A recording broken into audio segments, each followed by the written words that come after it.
Buckle up for this. Bear with me on this. I apologize in advance if I get a little too real and raw. But in honor of the All-Star baseball game to be played here in Los Angeles and on Fox, allow me to tell you a very personal story with a baseball background, but this really isn't a baseball story. Allow me to tell you the story of a man who had a huge impact on my life, for better and for worse. This man loved me, and for some reason, this man hated me. And I came to consider this man a certifiable psycho and a captivating genius. This man inadvertently propelled me into my career as a sports journalist, sports commentator, a truth teller, because I was so driven to tell the truth about what was going on behind the scenes with this man. This man inspired me to write the gutsiest opinion piece I ever wrote. Still can't believe I dared to write it. I'll get to it in just a moment. But this man's name was Winston Havenstreit. Winston Havenstreit. He was something, this man. Winston Havenstreit was the baseball coach at my high school in Oklahoma City, Oklahoma, Northwest Classen, biggest school in the state, about 3,000 kids, grades 9 through 12. But what a stud this man was. Great shape, big personality, big easy laugh. Winston Havenstreit was the best dressed teacher in the history of high school teachers. His wife, Audrey, ran the men's department at an upscale department store called Rothschild's. And every single day, he stepped right out of GQ, right into his classroom, which, by the way, happened to be right next door to the journalism department, which I was soon calling home. How fitting and ironic was that? But if there'd been a teacher popularity contest, Havenstreit would have won it every year. And that Havenstreit was the captivating Dr. Jekyll to the after hours Mr. Hyde, as in monster, I came to know. Basketball was the game I loved the most, but baseball was the game I played the best. Winston Havenstreit was obsessed with coaching and teaching the game of baseball. Nobody I ever encountered in all my years of covering Major League Baseball knew more baseball than Havenstreit knew.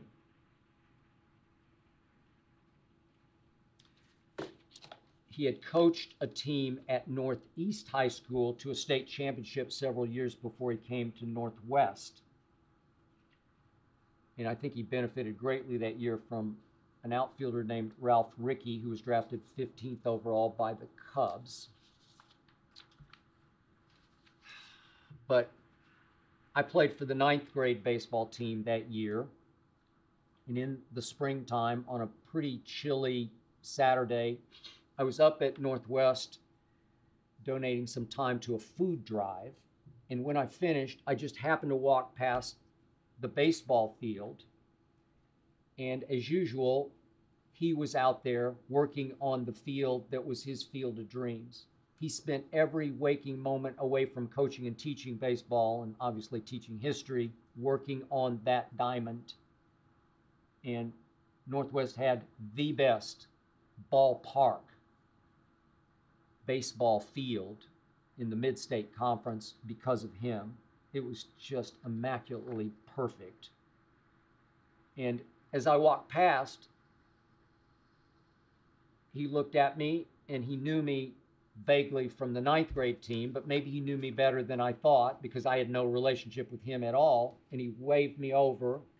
Nobody was there, just the two of us. And he said, how'd you like to take some batting practice? I really wasn't dressed for it, but I said, sure. Listen, Winston Havenstrike could throw batting practice the way nobody's ever thrown it. He was robo-pitcher. He just threw strike after strike after strike. And to my young eyes, it was just so hittable. For 2 hours, he threw BP to me.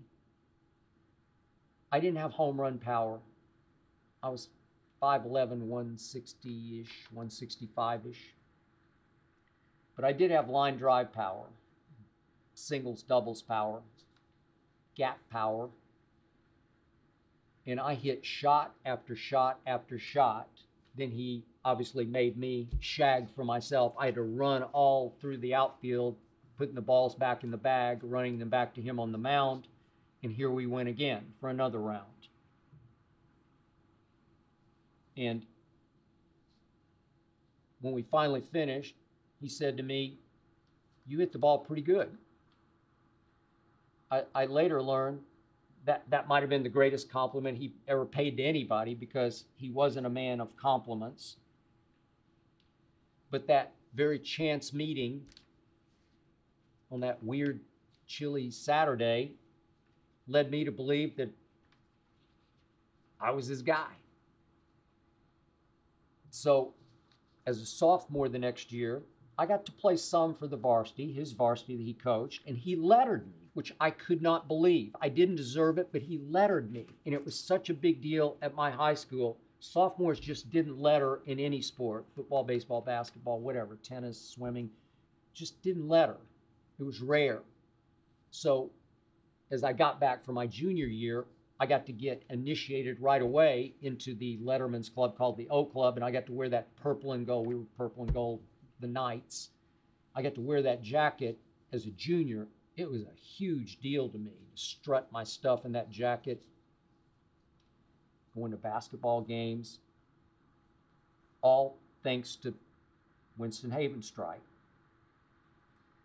But because I did still play basketball, and we were always very good and went to every state tournament, I came out late my junior year to baseball. In fact, I got there just in time for the opening day game, opening afternoon. I put on my new uniform. I walk out into the dugout. I look at the lineup that had been posted immaculately up on the wall, taped. I was leading off, and guess what position I was playing? Shortstop. I had never played shortstop in my life. I'd never played second or third or first or shortstop. I'd never played any of the infield positions because I'd never been anything but a catcher. I always had a good arm.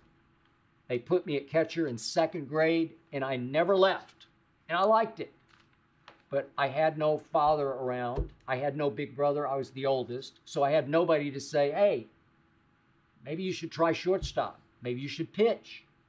I always regret. I look back. Why didn't I ever try to pitch? I don't know. I just never tried. I caught. All the way to that moment, I caught.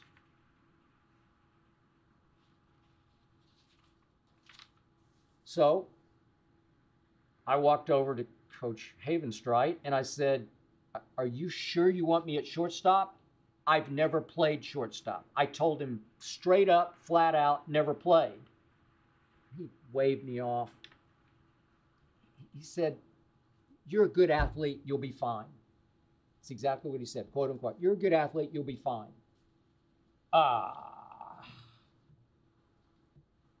That team that I played for as a junior was loaded with seniors. I think only maybe three underclassmen started, but loaded with seniors and lots of senior pitchers. Our opponent that day was the Southeast Spartans, featuring Darryl Porter. Some of you longtime older fans might remember The following year, Darrell Porter was drafted 4th overall by the Milwaukee Brewers, and he went on to make 4 All-Star teams, to start 1 All-Star game at catcher. He went on to win World Series MVP in 1982 for my all-time favorite team, the St. Louis Cardinals. That day, I was petrified at shortstop, but I survived because the weird part about baseball is they didn't hit me the ball. I had no chances that day at shortstop. I think we played 7 innings. So I went 7 full innings, no chances. But the game ended when I did get thrown out at third, and we lost 3-2. But I felt like I had survived at shortstop until the second game, when my living nightmare began. I did have a good arm. I don't think I had a single throwing error all year from shortstop, but that was not the problem. If memory serves, it felt like I botched 2 or 3 balls a game at shortstop. I just couldn't figure out how to time the hops, especially on sharply hit ground balls. I just never done it before. And my confidence shrank by the game. The seniors were outraged at me. We had 2 pitchers, Steve Mitchell, John Cheatham, who were on their way to Kansas State on basketball scholarships. Steve Mitchell was the player of the year in Oklahoma, but he was a 6'10" flame-throwing right-handed pitcher. Ground ball to short. Whoops. Ground ball to short. Oh, gag. Ground ball to short. Oh, no, not again. Nightmare. So did Winston Havenstreit ever pull me aside and put his arm around me, say, we're going to figure this out together? No, not a word. Did he ever ask me to stay after him? Take ground balls? Nope, never. Winston Havenstreit treated me like he didn't know me. Treated me like I was some fungus growing in his beloved infield grass. And it started to dawn on me, he's distancing himself from me because I'm just making him look bad. He bet on me. He put me in the leadoff spot and at shortstop. And I had become an embarrassment, not just for myself, but more for him.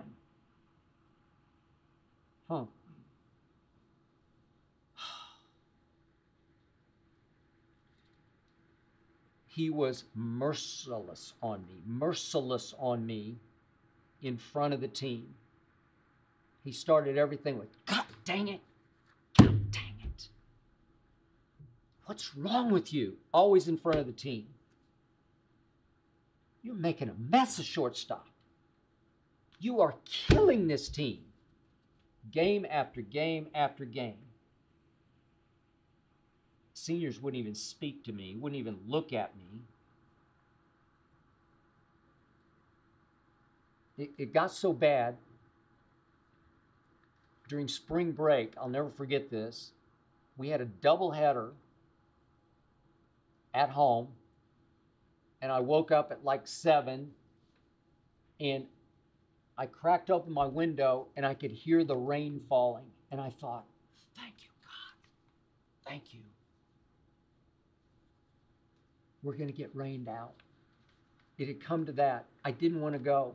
I just didn't want to go. And we were rained out that day, and I felt like I got a reprieve, just a day off from the madness of it, the utter humiliation of it.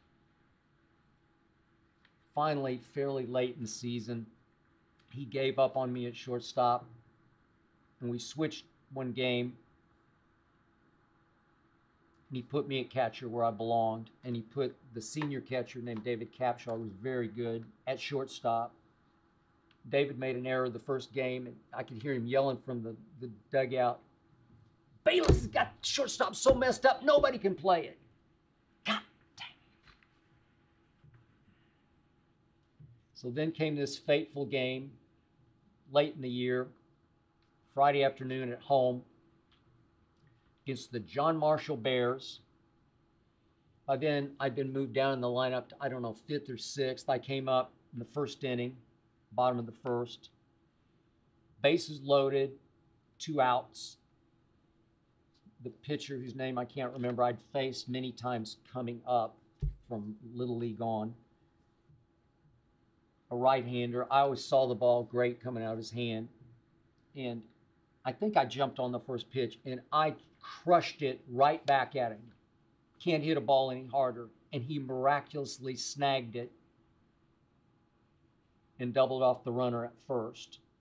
I didn't even get out of the batter's box. I just stopped in my tracks because it went boom, boom, bang, bang, over. And I turned and trotted back toward the dugout.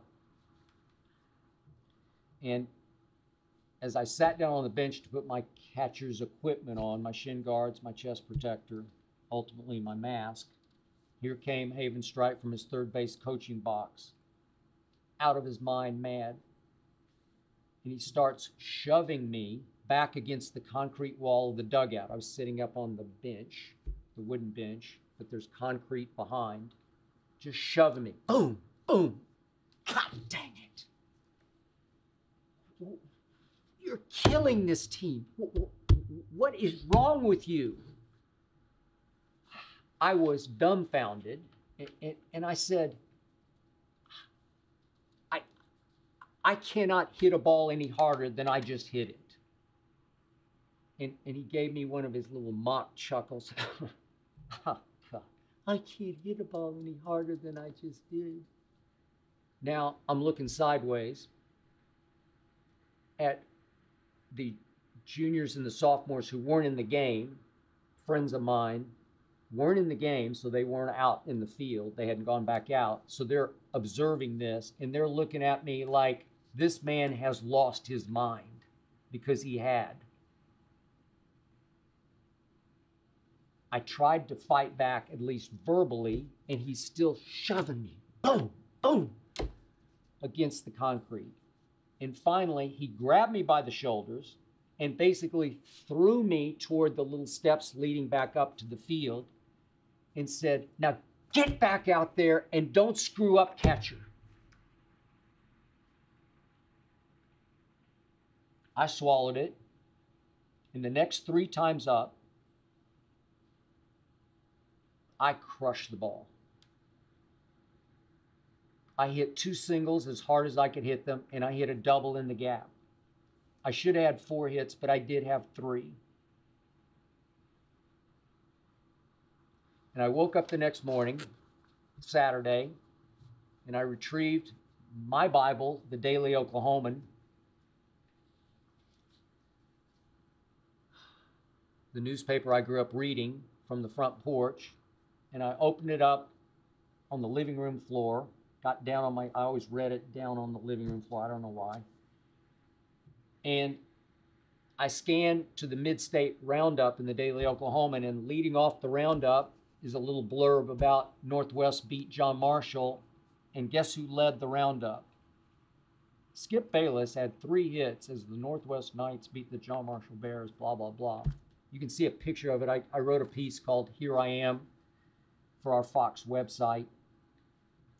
And I went back into the archives and got a copy of that little story. So you can read it if you go on that story, Here I Am. You can call it up, but you can see the proof of it. And I sat back and I shook my head and I thought, if only those readers knew what really had gone on behind the scenes yesterday. And that was the first spark in the back of my mind of, I want to do this. I want a platform upon which I can tell the truth about what's really going on. Remember, these were different days. You didn't run to the media in those days. No media really to run to and rat on the coach. My parents didn't care. My parents never went to the games. My parents never asked about the games. They would be the last people I would have gone to and say, he got physical with me. It's like the Bible said, honor thy father, thy mother, and thy coach. That's sort of how I took it in those days. You just swallowed it. If the coach roughed you up, he roughed you up because he had a reason to, or so the prevailing thought of the day was. So I just swallowed it and I just went on. But it did inspire me. But the onslaught continued through the rest of the year. Sometimes he'd go after me with, "God dang it, you're so god dang dumb." And I would fire back, "Oh, really? Well, just walk across the parking lot and ask those teachers in any of those classrooms how dumb I am." I made straight A's. I would eventually be the salutatorian of my class, second in my class to Justine Coyle because she didn't take driver's ed. That's a whole nother story for another day. But she was valedictorian because I took driver's ed and everybody got a B in driver's ed. Everybody. They didn't give A's. But I made a whole lot of A's. And I would respond to Havenstrite, "Ask those teachers how dumb I am in those classrooms. This is baseball. You're so dumb at baseball." And then came, once I'd moved to catcher, the fungos. This man was a wizard with a fungo bat. Trust me, I've known many big leaguers, many big league coaches, many who were masters of the fungo, hitting infield. But this was different because Havenstrite delighted in ending practice by making the catchers catch pop foul fungo shots. And on a windy Oklahoma day, this man could hit towering pop foul fungos in which he would have to toss the ball and sort of hit it straight up. And he would catch it just perfectly and create incredible backspin straight up like a Jack in the Beanstalk high shot up into the clouds to where it almost went out of sight. It was so high. And on a windy day, it was like British Open winds blowing a little golf ball. It was impossible to track it and catch it as a catcher. So you had to have your mask on, down, squatted behind home plate. Boom! The shot goes up. You had to throw your mask, throw it away, jump out, reverse, because it's easier to catch it backwards because the ball will spin back to you better. And yet the wind would play havoc, and there were probably 3 of us catchers. By that time I was the starting catcher, but 3 of us in front of the whole team would have to chase these shots. And we might have snagged 1 out of 10 maybe. We looked like fools, and he loved it, especially when I botched one.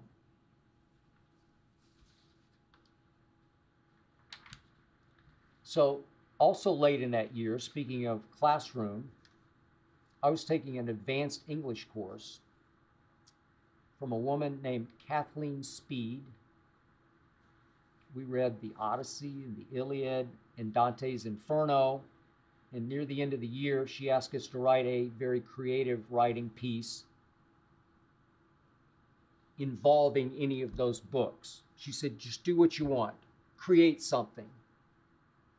Fly to fancy. Just let your imagination run wild. So I took Dante's Inferno, in which the hellish punishment fit your earthly crime.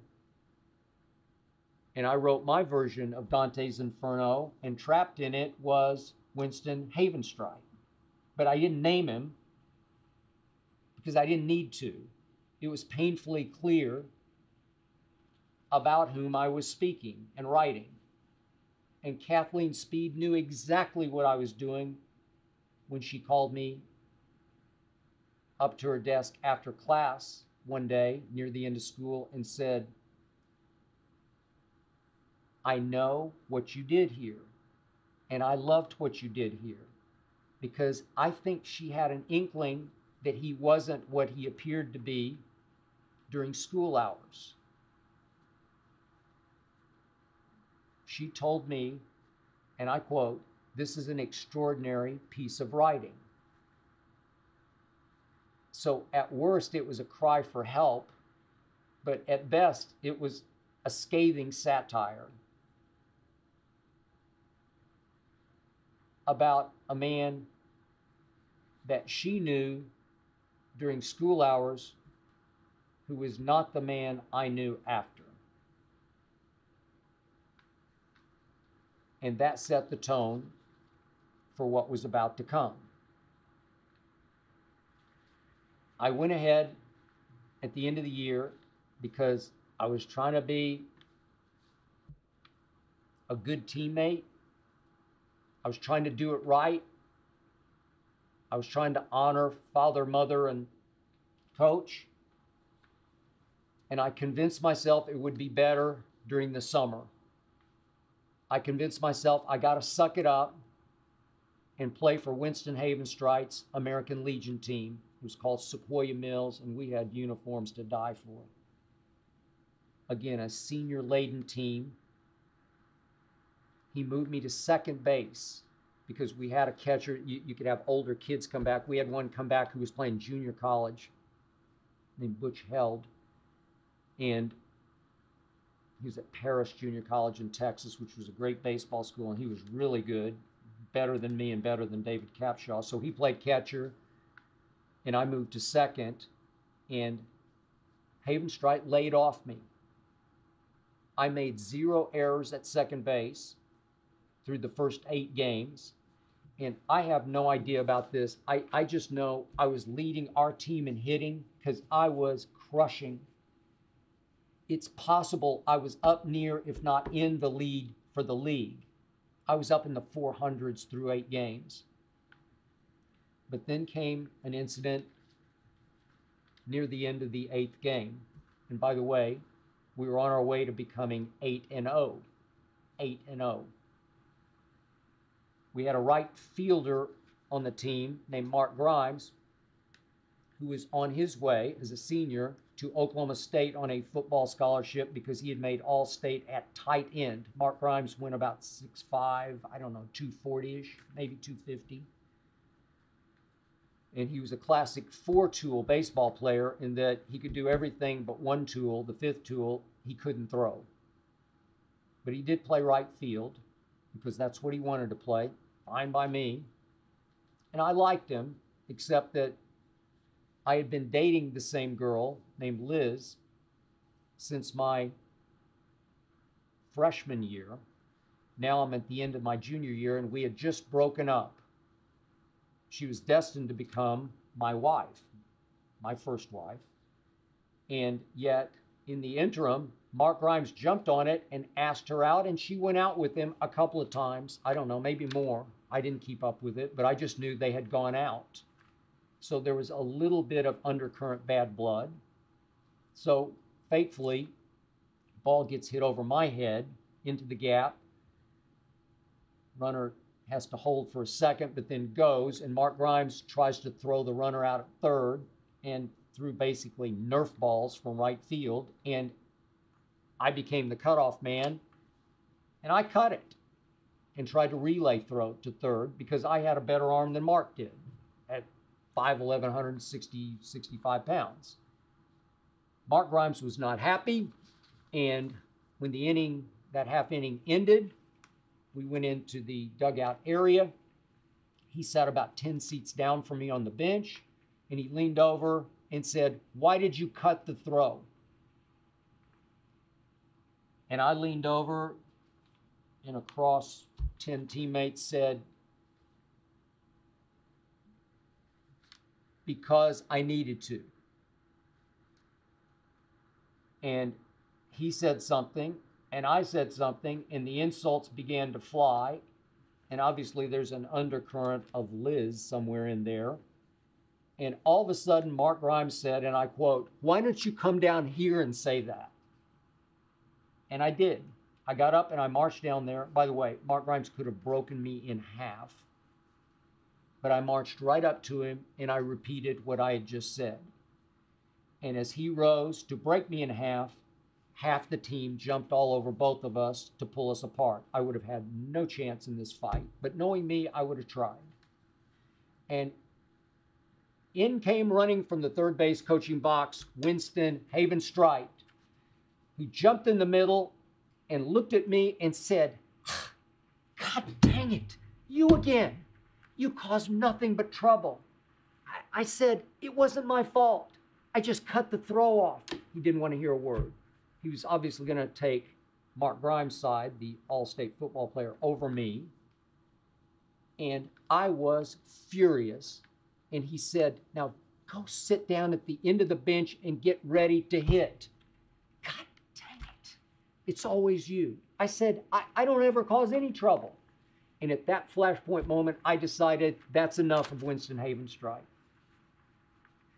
I went to the lockbox. I had the equipment man open it. I got my car keys, and I walked right out of the ballpark and got in my 1967 Camaro SS 350, and I left, and I did not look back. And the next day, I was out in the backyard chipping golf balls, and my mother opened the back door. She had no idea what was going on, and she said, "Winston Havenstrike's on the phone, wants to talk to you." She loved Winston Havenstrike. And I said, "I don't want to talk to him." "You don't?" "Nope, I don't want to talk to him." And she shrugged at me, "Okay." And I did not go back. First day of school, my senior year, guess who sees me walking down the hall? Winston Havenstrike. Makes a beeline straight over to me, puts his arm around me, and charmed my socks off. "Hey, let's forget about what happened last summer. Just you and me. I need you to catch for me this year. I need you to play for me this year. Will you?" And of course, I just melt. Sure. First day of baseball, little team meeting. He tells the team that Skip Bayless, if he wanted to, he could be the best hitter in this state, if he wanted to, challenging me. I had a pretty good senior year. We were a terrible team.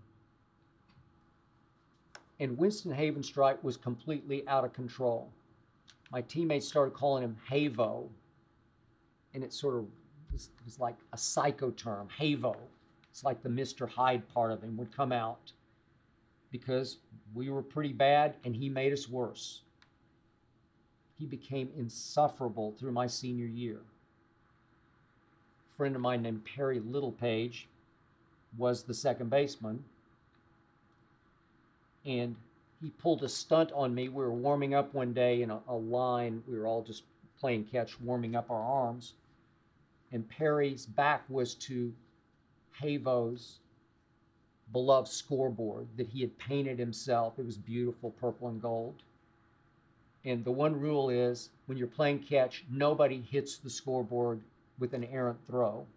And my friend Perry Littlepage turned around as we were warming up and just drilled the scoreboard, and then turned back around and looked at me like, "What are you doing?" As if I had thrown it over his head and hit the scoreboard. And of course, he knew what was coming. Here came Havo out of the dugout. "God dang it, Bayless. You can't even play catch right." We still laugh about that to this day, but it wasn't funny at the moment. So at the end of the year, they weirdly, in those days, had a format by which every team got a chance to advance in the postseason. We weren't very good, but we played U.S. Grant in a game at home to advance into the playoffs. And it's a close game near the end of the game, and there's a runner on second who tried to steal third, and I came up firing and gunned that man down at third base, throwing to my friend I grew up with named Steve Harris on his way at that point to Oklahoma on a football scholarship. But we'd come all the way up through Little League together. And I gunned that man out, throwing to Steve Harris. And as we trotted to the bench, he pulled me aside and he said, "What are you doing?" I said, "What do you mean?" He said, "Why would you throw him out? We got to get this season over." Steve Harris, going to OU on a football scholarship, wanted the season to be over because none of us could stomach Havo for much longer. And we did end up losing that game, and maybe it was subliminal, psychological throwing of the game. I don't know. But that led to my final decision. As school ended, or it was coming to an end, that final week, I wrote my last column for the school paper called The Shield. I wrote a scathing column about how much that baseball team did not like playing for that baseball coach. It was scathing and it was dead on true. I had an impeccable source for that column, me, and I let it rip. My teammates, when it hit the newsstands inside the school, were astounded that I would even dare to do that to him. And they all said, "You better not see him." And I said, "I'm ready if I run into him." There were like 2 days of school left. I did not run into him, though I was ready to. And a little later that summer, my 8th grade basketball coach, who had become a close friend of mine named Jay Stevens, was coaching a team that played in a ballpark that Haven Strite managed, sort of oversaw during the summer for extra money. Haven Strite knew that Jay Stevens was very close with me, and he called Jay over and he told him to tell me, if I ever see him again, I will kill him. That's quote unquote, I will kill him. Jay Stevens called me at home that night and said, "I'm just warning you. I know Haven Strite, and he wasn't kidding about this. He will kill you if he sees you."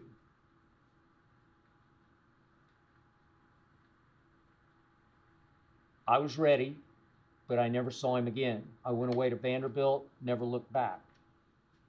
Winston Haven Strite died on March 31st of 2015 at the age of 93. When a high school teammate texted me that news,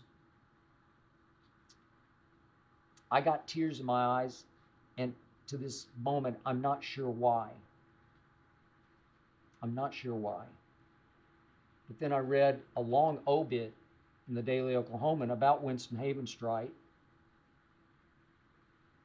and I read that he was a Marine, and that in World War II he fought in the Battle of Iwo Jima, and he actually witnessed the most famous flag raising in the history of flag raising on that mountaintop at the end of the Battle of Iwo Jima, the raising of our flag. He was there. I wish I'd known that. I did not know that when I played for Winston Haven Strite. That obit pointed out that his final head coaching record was 663 and 247. I didn't know that. That's pretty great. He went on to coach at other schools, but he also went on a few years later at my high school to coach a team all the way to the state championship game. So, in the end, I learned so much from Winston Haven Strite. And I will give you this.